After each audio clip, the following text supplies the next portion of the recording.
તારીખ 15/6/2025ના રોજ Anand town police સ્ટેશનમાં હકીકત જાહેર થયેલ કે આણંદ શહેરના ગણેશ ચોકડી પાસે આવેલ રૂપાપુરા બ્રિજ પાસે એક ટ્રકમાં એક ઈસમ મૃત હાલતમાં પડેલ છે, જેની જાણ થતાં તાત્કાલિક Anand town PI Jhala, PSI Shukla, PI Todiya તથા ડિસ્ટાફના માણસોએ તાત્કાલિક બનાવવાળી જગ્યાએ પહોંચી અને ડેડ બોડી ચેક કરતા અને આ ડેડ બોડી બાબતે તપાસ કરતા ગિરીશભાઈ વજાભાઈ ગોહિલે ફરિયાદ હકીકત જાહેર કરેલ કે તારીખ 14/6/2025ના રાત્રિના 22:45થી લઈ તારીખ 15/6/2025ના સવારના 6:15 દરમિયાન કોઈપણ સમયે આ ટ્રકની અંદર ડ્રાઇવિંગ તરીકે કામ કરતા અરુણકુમાર રામપાલ રહેવાસી ફરુખાબાદ યુપી નાને આ જ ટ્રકની અંદર ક્લીનર તરીકે કામ કરતા ગૌતમ હૃદયરામે મર્ડર કરી નાસી ગયેલ હોવાની હકીકત જાહેર કરતા આ બાબતે મર્ડરનો ગુનો રજીસ્ટર કરવામાં આવેલો હતો. આ ગુનાના સંડોવાયેલ આરોપી યુપીનો હોય, જેથી ઇલેક્ટ્રોનિક સર્વેલન્સ તથા નેત્રમ સીસીટીવી કેમેરાના ચેક કરેલા હતા.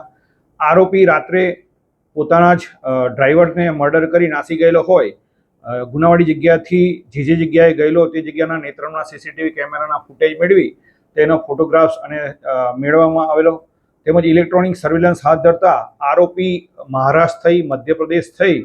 અને યુપી નાસી ગયેલ હોવાની હકીકત જણાવી આવતા અલગ અલગ ટીમો બનાવી પોલીસ અધિક્ષક શ્રી જસાણી સાહેબની સૂચના અને માર્ગદર્શન હેઠળ 2 ટીમો બનાવી એક ટીમને મહારાષ્ટ્ર એમપી ખાતે મોકલી અને એનો આરોપીને ટ્રેસ કરેલો હતો અને યુપી ખાતે તેના વતનના સરનામે આરોપીની તપાસ કરતા મળી આવતા તેને લાવવામાં આવેલો છે. અને આ આરોપીની પૂછપરછ કરતા તારીખ 14/6/2025ના રોજ ગાડી પાર્ક કરવા બાબતે ડ્રાઈવર અને ક્લીનરને ઝઘડો થયેલો, જેમાં મરણ જનારે આરોપીને ટોમીથી મારતા બંને વચ્ચે ઝઘડો થતાં